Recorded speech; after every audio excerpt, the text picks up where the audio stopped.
사랑합니다. 나를 제외한 다른 사람들, 많은 사람들과 함께 살아간다고 하는 건 참 재미있습니다. 그리고 유익한 것도 많습니다. 그런데 나와 다른 사람과 살아가기 때문에 그 삶은 때로 매우 조심스럽고 부담스러운 것도 사실입니다. 왜 그런가 하면 똑같은 것을 바라보면서도 전혀 다른 생각을 하고 있을 수 있기 때문입니다. 그림을 통해 한번 확인하시죠. 여러분 잘 아시는 그림이십니다. 이미 유명해진 그림인데 저 그림을 통해 무엇을 보고 계십니까? 어떤 분의 눈에는 나이가 좀 드신 할머니의 얼굴이 보일 거고 어떤 분의 눈에는 젊은 부인이 보일 겁니다. 똑같은 실체를 보고 있는데 서로 다른 걸 봐요. 근데 학자들의 연구 결과에 따르면 저 그림을 바라보기 전에 내가 노인에 관해 한참 얘기를 한 사람들은 아무리 저 그림을 봐도 젊은이들이 먼저 안 보인대요. 저 그림을 보기 전에 젊은 사람에 관해, 젊음에 관해 한참 얘기한 사람들은 저 그림을 처음에 딱 보면 늙은 분들이 안 보인대요. 저 그림이 주는 교훈이 뭐죠? 자, 이제 내려주시죠. 저 그림이 주는 교훈은 우리 사람은 보고 싶은 대로 보고 아는 대로 본다는 겁니다. 내가 보는 게 정확하지 않다는 거예요. 나는 모든 면을 보지 못해요. 내게 익숙한 대로 보고, 보고 싶은 대로 보고, 보고 싶은 대로 생각하고 다 그러는 거죠. 그런 사람들이 서로 물려서 살아가야 하니까 재미있기도 하지만 얼마나 많은 긴장과 또 갈등이 일어나겠습니까? 이거에 대해서 김정운이라고 하는 아주 유명한 문화심리학자죠. 이 문화심리학자가 쓰신 재미있는 글을 하나 보시죠. 서양인들에게 타인의 존재는 항상 나의 상대방으로서의 너다.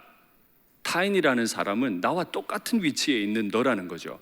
동등한 주체로서의 상대방에 대한 무례함은 곧 나라는 주체에 대한 부정이 된다. 나와 너는 똑같은 위치이기 때문에 상대에게 무례한 사람은 자신을 무례하게 대하는 나쁜 행동이라는 거예요. 그래서 그들은, 서양 사람들은 생판 모르는 사람과도 곧바로 날씨 이야기를 할 수 있고 난 모르는 사람에게도 웃으며 이야기를 건넬 수 있다. 너의 존재를 인정할 때 나가 성립하기 때문이다. 남을 존중하는 사람은 자신을 존중히 여기는 것이고 남을 천대하는 사람은 곧 그 천대를 통해 자신을 천대하는 것과 같다고 서양 사람들이 생각한다는 거예요. 여러분 저 책 제목 재밌죠? 나는 아내와 결혼한 것을 후회한다. 저 글을 쓰신 저 문화심리학자 김정운 선생은 압구정동에 있는 광림교회라고 아주 큰 교회에 있습니다. 그 교회 원로 목사님의 차남이세요. 그리스도인입니다. 저 책 제목이 굉장히 도발적인데요. 저건 어떤 의미냐면 인생은 다 후회하게 돼 있는데 해보고 후회하는 게 안 해보고 후회하는 것보다 낫다. 그 말을 저렇게 자극적인 제목을 달아놓은 거예요. 그렇다고 또 여러분 안 해도 될 거 굳이 해보시지는 마세요. 인생 어려워집니다. 어쨌건 저 문화심리학자가 서양인들에 대해서는 저렇게 평가했는데 똑같은 상황에 대해서 동양인들, 특별히 한국인들에 대해 평가한 거 한번 보시죠. 한국인의 상호작용의 양상은 사뭇 다르다. 서양인과 다르다는 거예요. 나와 너의 상호작용이 서구인들처럼 곧바로 성립되는 것이 아니고 나와 너라는 상호주체의 만남은 무엇보다 먼저 우리와 남이라는 경계선을 넘어야만 가능하다. 사람들을 만나면 나 그리고 동등한 너 이렇게 안 된다는 거예요. 한국 사람들은 우리, 내 편, 내 거 이거 먼저 선을 그어놓고 그 다음에 생각한다는 거예요. 한국인들에게 나와 너라는 주체적 상호작용은 우리가 성립되는 바로 그 순간부터 이루어진다는 이야기다. 여러분 정직하게 저 학자의 글을 가만히 읽어보면 우리는 의외로 서양 사람들보다 당 짓는 거, 팔을 나누는 거, 모임 만드는 거 진짜 좋아합니다. 어느 학교 출신의 모임, 어느 군대 출신의 모임, 어느 지역 출신의 모임, 별거 모임 다 만들어 놓고 그 속에 들어와 있는 사람에 한해 나와 너 이런 관계를 맺어간다는 거예요. 옳지 못한 거죠. 바르지 못해요. 그런데 성경에도 오늘 본문에도 이런 내용이 나와요. 이건 어떤 특정한 한두 사람의 문제가 아니고 보편적인 사람들 마음 속에 있는 본능 중 하나일 수 있겠다 생각합니다. 오늘 본문은 라헬이 요셉을 낳은 이야기로부터 시작합니다. 라헬을 통해서 요셉을 낳았는데 요셉은 야곱의 11번째 아들입니다. 라헬과 결혼을 위해서 7년을 수고했고 라헬과 결혼한 이후에도 7년을 봉사했습니다. 그동안에 11아들과 하나의 딸을 낳았죠. 오늘 본문에 보니까 라헬이 요셉을 낳을 때쯤 됐을 때, 그렇게 낳았을 때 야곱의 마음에는 고향으로 돌아가고 싶은 마음이 생겼습니다. 사람은 누구나 다 고향으로 가고 싶어 합니다. 그래서 우리는 이번 명절에도 그렇게 교통 대란이 와도 꼭 고향을 다녀오죠. 근데 야곱의 글을 가만히 읽어보면 꼭 고향을 가고 싶었던 것만은 아니고 자기 집도 이루고 싶었던 것 같아요. 그도 그렇잖아요. 그렇게 많은 나이에 외삼촌 집에 더부살이로 왔다가 14년을 봉사했는데 이제는 그만 외삼촌에게 얹혀 사는 것 그만두고 내 집을 나도 이루고 싶지 않겠습니까? 그 사이에 아내가 뇌시되고 아들이 11가 되고 딸까지 있는데 이제는 좀 독립해서 내 집 이루고 살고 싶은 게 나쁜 생각 아니죠. 야곱이 그렇게 외삼촌에게 부탁을 했더니 외삼촌도 흔쾌히 동의했습니다. 내가 너로 말미암아 여호와께 복을 받았음을 내가 깨닫는다. 라반이 정말 중요한 말을 했어요. 여호와께서 너로 말미암아 내게 복 주셨음을 내가 깨닫는다. 여러분, 저는 이 문장이 그렇게 두려울 수가 없어요. 여호와께서 너로 말미암아 내게 복 주셨음을. 야곱 같은 사람도 복의 통로가 되네요. 우리는 야곱이 어떻게 살았는지 알고 있잖아요. 반칙 왕이잖아요. 반칙 왕은 하나님에 의해 버려질 것 같은데 그 반칙 왕을 하나님은 붙잡으셔서 잘 살지 못하는 라반의 집에 복으로 만들어 주셨네요. 전 이게 두려워요. 이런 하나님의 사랑과 능력이 두려워요. 그런데 또 하나 두려운 것도 있어요. 우리가 얼마나 야곱을 정죄했습니까?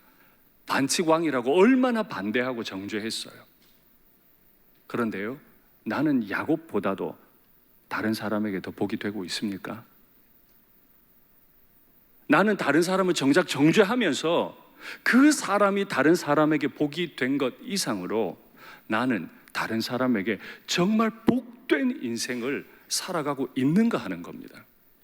남을 정죄하는 건 잘하는데 내가 남들에게 복이 되고 있는가에 대해서는 구체적으로 점검하지를 못하는 거예요. 이건 우리가 깊이 고민해야 할 문제 아닙니까? 우리 모든 그리스도인들은 복의 통로로 부름받았습니다. 하나님이라고 하는 절대 복을 소유한 자로서, 절대자를 모시고 있는 사람으로서 세상에 나가 복을 전하는 사람으로 부름받았기 때문이죠. 그러니까 우리는 오늘 이 구절을 보면서 한 가지 결단해야 돼요. 하나님, 내가 내 가족과 내 직장과 내 교회에서 복이 되겠습니다. 내가 어떻게 하는 게 복이 되겠습니까? 결단해야 합니다.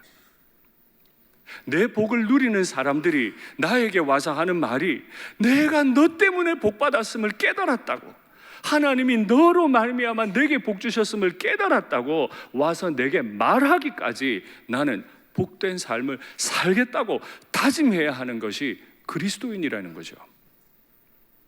근데 이 지점에서 제가 여러분께 한 가지 묻고 싶은 게 있어요. 진짜 다른 사람에게 복이 되길 원하세요? 정말 다른 사람이 잘 되는 게 기분 좋으세요? 의외로 사람들은요, 나 아닌 다른 사람 잘 되는 거 좋아하지 않습니다. 나와 가까울수록 더욱 그러합니다. 부모님이 한 배 아파 낳은 형제들 간에도 질투하고 소송을 하고 난리인 세상에 내가 남들이 잘 되는 걸 기뻐한다고요? 아니요. 그게 쉬운 이야기가 아니에요. 그런데 하나님이 우리를 그 복으로 부르셨다고요. 이 부르심이 정말 엄중한 거죠. 그래서 우리는 날마다 하나님 앞에 엎드려 기도하고, 하나님, 내가 이 복으로 쓰임받게 해달라고 결단하고 기도하고 구체적으로 고민해야 하는 거죠. 라반이 여호와께서 너로 말미암아 내게 복을 주셨음을 내가 깨달았다라는 말 이후에 한 가지 더 아름다운 말을 붙이는데요. 나를 사랑스럽게 여기거든 그대로 머물라. 네가 원하는 품삯을 내가 주긴 할 텐데 진짜 네가 날 사랑한다면 그대로 머물러 달라고. 여러분, 저는 이 말이 정말 너무너무 두려워요.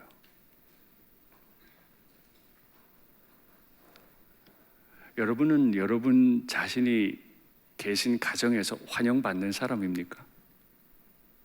내 아내의 눈에, 내 남편의 눈에 정말 그대로 머무르기를 원하는 그런 분이실 겁니다. 직장에서도 그렇습니까? 내가 그만두겠다고 하면 사장님이 아유, 왜 그래? 그대로 머물러. 그렇게 하겠습니까? 아니면 그래, 자네 뜻이 그렇다면 하고 받겠습니까? 이거 쉬운 이야기 아닙니다. 교회에서 내가 내 직분을 받고 섬기는 이 자리에 있는 것을 다른 분들이 존중하고 그대로 계셔 주십시오. 하겠습니까? 여러분, 이 질문의 끝이 뭘까요? 윤상덕 목사야, 너 일상교회 담임으로 온 지 이제 1년 반 됐는데 일상교회 교우들이 네가 그대로 담임으로 있는 것을 원하고 그대로 머물러 주십시오라고 부탁하겠느냐? 아니겠느냐? 질문의 끝은 이거예요. 제가 묵상하면서 주님 앞에 기도했던 내용인 거죠. 이건 내가 대답할 수 있는 게 아니에요. 그럼요, 하나님. 내가 대답할 수 있는 게 아니에요. 누가 대답해야 돼요? 나의 상대가 나에게 대답해 줘야 되는 거죠. 여러분, 자신이 있으세요? 저는 그래서 하나님 말씀 받는 게 늘 두렵고 어떨 때는 자리에 앉아서 그냥 펑펑 울어요. 너무 무서워서요. 칼을 들이대는 것 같아서 정말 너무 힘들고 무서운 거죠. 여러분은 어떠세요? 정말 나는 많은 사람들에게 환영받고 있습니까? 여러분, 설마 하니 이게 지금 감정적인 사랑을 말하는 거겠습니까? 네가 나를 사랑스럽게 여기거든. 그건 아니잖아요. 열매를 가지고 얘기하는 거예요. 야곱이 라반의 집에 왔을 때 오늘 본문에도 나왔지만 라반의 소유는 적었어요. 그런데 야곱이 열심히 일한 결과 라반의 집은 부자가 됐단 말이죠. 이걸 라반이 본 거예요. 보니까 얘한테 품삯을 주고서라도 그대로 머물게 하는 게 내게 복이 되겠구나. 그러니까 머물러 달라고 부탁하는 거죠. 하나님께서 우리에게 구체적인 섬김의 열매를 주시기를 바랍니다. 야곱이 이 말을 듣고는 한 가지 중요한 대답을 합니다. 내가 어떻게 외삼촌을 섬겼는지와 어떻게 외삼촌의 가축을 쳤는지를 외삼촌이 아십니다. 여러분, 이 문장을 정확히 보셔야 됩니다. 내가 어떻게 외삼촌을 섬겼는지, 외삼촌을 섬김과 외삼촌의 가축을 어떻게 쳤는지는 같은 맥락이에요. 한 사람을 섬긴다고 하는 것은 그 사람이 보일 때마다 엎드려 절한다는 뜻이 아닙니다. 그 사람이 귀하게 여기는 걸 귀하게 여겨주고, 그 사람의 아픔과 외로움을 달래주고 채워주고, 그 사람의 부족함을 넘치도록 바꾸어주는 것, 그게 섬김인 거죠. 약한 자식을 보면 엎드려 절하시나요? 그냥 사랑해 인사하시나요? 아니죠. 약한 자식이 있으면 내 것 더 줘서라도 그 자식을 채우는 게 사랑이고 섬김이죠. 야곱은 자신도 모르는 사이에 어느덧 섬기는 사람이 돼 있었네요. 그의 과거를 아시잖아요. 형의 발꿈치를 잡고 나오지를 않나? 나와가지고는 형의 장자권을 교묘히 빼앗지를 않나? 형의 축복을 빼앗지를 않나? 아버지와 형을 다 속이고 자기 집을 세워보겠다고 몸부림하던 야곱인데, 그의 지난 14년 동안에 하나님은 그를 붙잡으시고 사용하셔서 소유가 아주 적은 라반 외삼촌 집에 넘치는 소유의 복의 통로가 되게 해주셨네요. 저와 우리 일산교회 모두는 우리 가정과 일터와 교회에 넘치도록 구체적으로 섬기시는 그런 교회가 되기를 바랍니다. 말은 섬김이 아니에요. 엎드려 고개 한번 숙이는 건 섬김이 아니에요. 구체적으로 그의 필요를 채우셔야만 그게 섬김이죠. 이 이야기를 다 마치고는 자기 품삯을 제안합니다. 근데 야곱이 제안한 품삯은 너무너무 적어요. 그게 뭐냐면 외삼촌의 양이나 염소 중에 깨끗한 거, 쉽게 말하면 완전히 까맣든지 완전히 하얗든지 한 건 외삼촌 두시고, 그것들 중에 얼룩덜룩한 것만 저 주시면 됩니다. 그게 저의 14년 품삯 되겠습니다. 이렇게 얘기를 한 거예요. 여러분 TV에서 다큐멘터리나 여러 영화를 보셨을 텐데, 양이나 염소 중에 얼룩덜룩한 무늬를 가진 거 보신 적이 있으세요? 한번 잘 떠올려 보세요. 까맣거나 하얗거나 대충 갈색이거나 뭐 그렇지 않습니까? 얼룩덜룩한 거 보신 기억 별로 없으시죠? 근데 야곱은 지금 그 정도 달래는 거예요. 그러니까 많이 달래요, 적게 달래요? 적게 달래요. 근데 이건 적은 정도가 아니라 거의 안 갖겠다는 거예요. 왜냐하면 양과 염소는 유전학적으로 얼룩덜룩한 게 안 나오게 되어 있습니다. 근데 야곱은 그 몇 마리 안 되는 것만 달래는 거죠. 자, 여러분께 묻겠습니다. 여러분이 외삼촌이고 지난 14년 동안 우리 가정에 정말 큰 복을 줬어요. 소유가 적었는데 야곱이 들어오는 바람에 우리 집이 부자가 됐어요. 근데 이 조카에게 이제 품삯을 줘야 돼요. 여태까지 못 준 품삯도 줘야 되고 머물게 할 거면 품삯을 줘야 되잖아요. 근데 이 조카가 하는 말이 거의 태어나지도 않는 얼룩덜룩한 양을 달래요. 염소를 달래요. 그럼 어떻게 해야 되죠? 얘야, 그거 가지고 되겠나? 네가 나한테 베풀어 준 은혜가 얼만데 그것도 너 하고 여태 수고한 거 더 해야 되지 않겠냐? 여러분, 이게 외삼촌 맞죠? 아니에요? 맞잖아요. 거의 안 태어난다니까요. 근데 라반의 대답은 그대로 행하라. 마치 소원 들어주는 것처럼 얘기하지만 속으로는 얘가 지금 뭘 모르고 말하는 거 맞지? 이렇게 생각하는 거죠. 얼룩덜룩한 거 별로 없는데 왜 이걸 달라고 하는 거지? 그래 그렇게 해. 외삼촌도 별 수 없어요. 사랑받은 자의 태도가 아니에요. 섬김을 전혀 몰라요. 자기 손해보는 건 내게 아무리 사랑을 베풀어 줬고 내게 부자가 되게 해준 사람에 대해서라도 조금도 손해보고 싶은 마음이, 더 주고 싶은 마음이 없는 거죠. 근데 거기에서 머문 게 아니에요. 이 라반이 정말 외삼촌답지 않아요. 너무너무 치사해요. 35절과 36절을 가만히 보면 내용이 이렇습니다. 라반이 허락을 딱 해준 다음에 생각을 해봤어요. 만약에 자기 가축에게 있는 얼룩덜룩한 것과 매끈한 것 둘이 교미를 해버리면 혹시 얼룩덜룩한 게 나타나면 어떡하지? 이런 생각이 갑자기 든 거죠. 그래서 이걸 딱 나눠요. 나눠가지고는 얼룩덜룩한 걸 누구에게 맡길게요?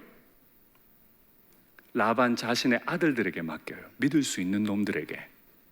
철저하게 철통 경비하라는 거죠. 절대 얘네들이 밖으로 나가가지고 멀쩡한 거 못 건드리게. 외삼촌 아니에요, 정말. 철통 경비. 근데 철통 경비 이걸로도 마음이 안 놓여서 어떻게 했다? 이 두 무리를 3일치 거리로 떨어뜨려 놔버려요. 절대 못 섞이게. 야, 저는 이걸 보고 사람의 본성이라는 게 이렇구나. 아까는 제가 여러분 남이 잘 되길 원하십니까? 이랬을 때 조용히 아멘 이렇게 하시던데, 사람의 본성은요, 남 잘 되는 거 싫어요. 그게 내 조카라도 싫고 내게 복을 준 사람이 복을 받는다 그래도 싫어요. 내 것 조금이라도 손해본다 싶으면 절대 안 주는 게 사람이죠. 야곱은 왜 이 품삯을 제안했을까요? 그걸 받아가지고는 이제 하얗거나 까맣거나 단색으로 예쁘장하게 생긴 양과 염소를 치고 있습니다. 그런데 야곱에게 한 가지 계획이 있었죠. 말하자면 지금 이런 겁니다. 얘들 중에 튼튼한 것들이 서로 교미를 하려고 할 때는 나뭇가지를 대충 벗겨내서 얼룩덜룩한 나뭇가지를 그 교미하는 양과 염소 앞에 세워놓는 거예요. 그걸 얼룩덜룩한 거를 보면서 교미를 하면 뱃속에 새끼가 생길 때 얼룩얼룩해질 거라는 생각인 거죠. 여러분 정말 가당치도 않죠, 그죠? 근데 우리도 이런 가당치도 않은 걸 해요. 뭐라 그래요? 태교할 때 어떻게 하라고요? 예쁜 것만 봐라. 베토벤, 모차르트 음악만 들어요. 제가 속으로 비웃어요. 알잖아요. 우리가 그렇게 우리 새끼들 뱃속에 있을 때 예쁜 거 봤는데 어떻든가요?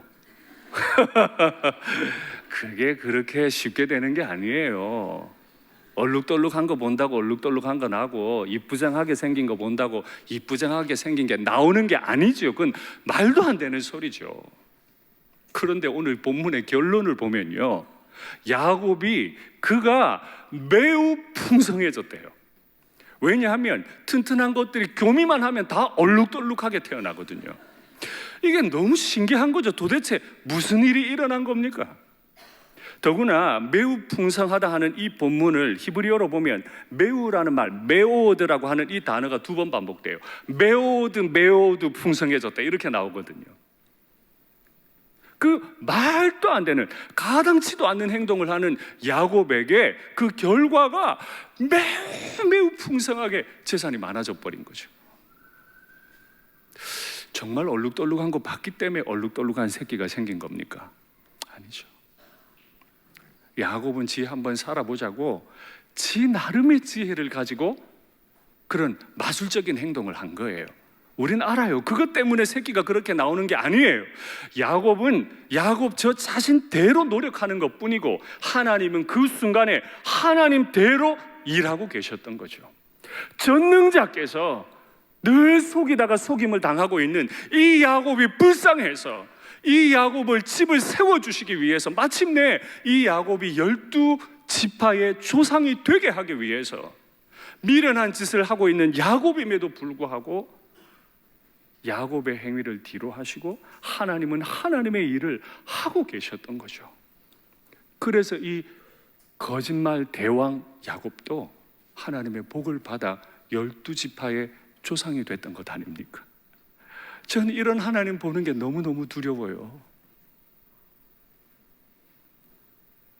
하나님이 나를 귀하게 여겨서 지금 제가 여기 있는 게 아니고, 내가 하나님 앞에 공의롭고 정의롭기 때문에 교인으로 있는 게 아니고, 어떻게든 이 힘든 인생 중에 살아보겠다고 그런 가당치도 않는 짓을 하고 있지만은 그 순간 하나님은 나를 위해 전혀 다른 일을 당신의 선하신 섭리대로 행하고 계셨던 거죠. 이 글을 모세가 지금 쓰고 있잖아요. 출애굽했습니다. 가나안의 주인이 될 수 있겠습니까? 그렇게 오랫동안 노예 생활하며 전쟁 연습 한번 해보지 못한 그 백성들이 가나안에 들어갈 수나 있겠습니까? 하나님이 하실 겁니다.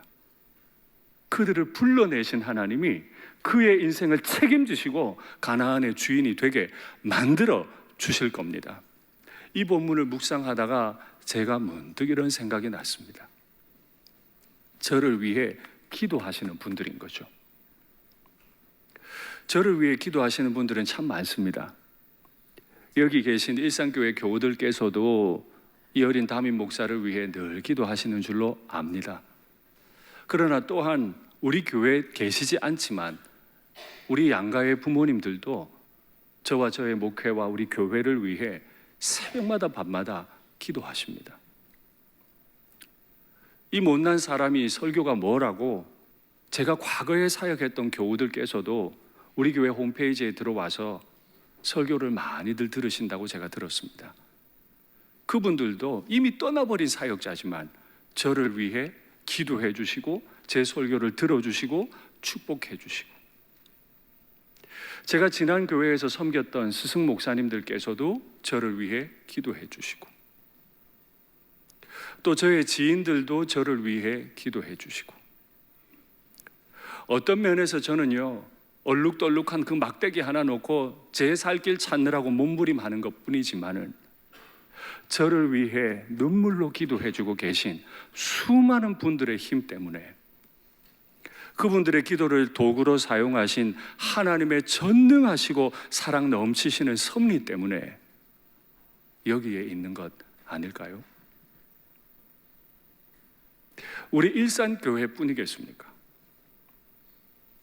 하나님께서 사랑하는 모든 백성들을 그들이 얼마나 잘했는가 못했는가가 아니라 그들을 사랑으로 봐주시고 소명 주시고 그 소명을 이루기까지 그들에게 복을 주시는 하나님 때문에 우리가 지금 여기 있는 줄로 믿습니다. 말씀을 맺겠습니다. 그러니까 마음에 결단하십시오. 가정에서든 일터에서든 교회에서든 주님, 나는 못난 사람이지만 복으로 쓰임받게 해주십시오.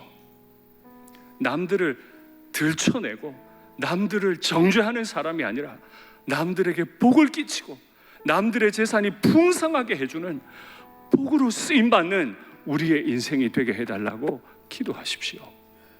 이거 쉬운 일 아닙니다. 외삼촌도 조카 속이잖아요. 자기에게 그렇게 은혜 끼친 사람인 줄 알면서도 외삼촌도 조카 속이잖아요. 이게 우리 내면에 있는 본성이에요. 나 아니곤 다 적이에요. 이 본성을 누르고 이 본성을 제거하고 내 가족들에게, 내 일터 동료들에게, 내 교회 동역자들에게 복이 되기를 원합니다. 이 기도가 넘치고 정말 우리 주님께서 원하시는 아름다운 복의 근원으로 쓰임 받으시게 되기를 간절히 바랍니다.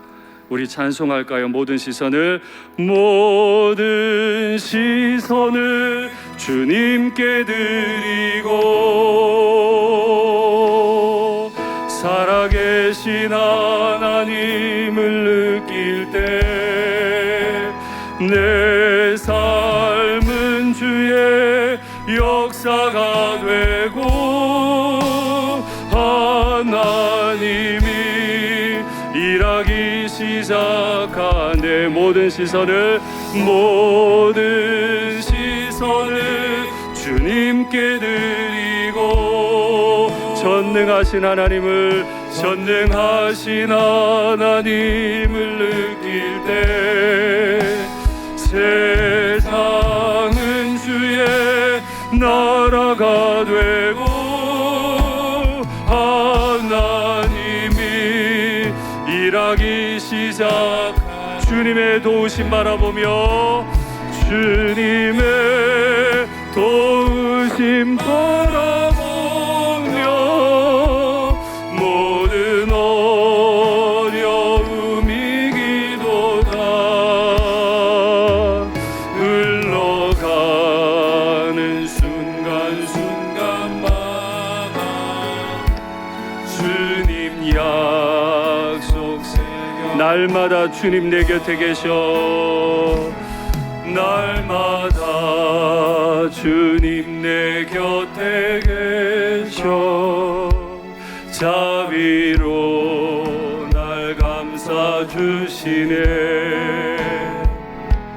주님 앞에 이 몸을 맡길 때 힘주시네 위로함 주네 어린 나를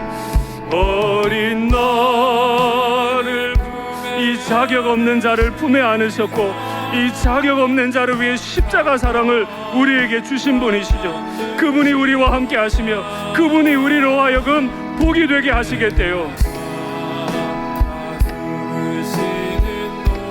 살피신다 약속하시다. 인생의 어려운 순간마다 인생의 어려운 순간마다 주의 약속 생각해보네. 내 마음속에 믿음 잃지 않고 말씀 속에 위로를 얻네. 주님의 도우심 바라보며 주님의 도우심 바라보며 모든 어려움 이기도다. 흘러가는 순간순간마다 주님 약속 주님의 도우심 바라보며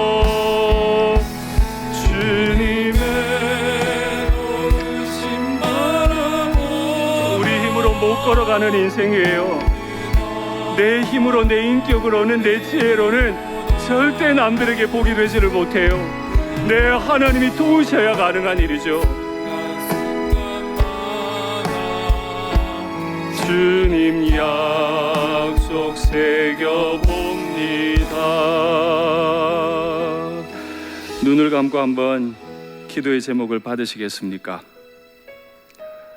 지난 주 중에 장례를 인도하고 환중에 계신 분들을 돌아보고 기도하고 성도님들과 상담하면서 마음에 느끼는 것이 있습니다. 참 인생을 사는 게 쉽지 않구나. 어른께서 너무 빨리 너무 갑작스럽게 떠나시기도 하고 또 자식들이 잘 되기를 바랐지만은 입학의 문턱에서 넘어지고 취업의 문턱에서 넘어지고 결혼의 문턱에서 넘어지고 결혼한 이후에도 넘어지는 일들이 너무 많으시더라고요. 쉽지 않아요. 남들에게 복이 된다는 거요, 고개 한번 숙이는 거야 누구든 할 수 있죠. 남들의 부족함을 넘치도록 채워주는 거 결코 쉽지 않습니다. 그런데 하나님은 그걸 우리의 소명으로 부르셨어요. 감당하실 수 있겠습니까? 우리는 어쩌면 야곱 같아서 인생의 문제 앞에서 그 가당치도 않은 행동들을 하면서 살아간다고 떠들어대요. 그 가당치도 않은 행동 때문에 내가 여기 있는 게 아니고 나를 불쌍히 여기시는 하나님,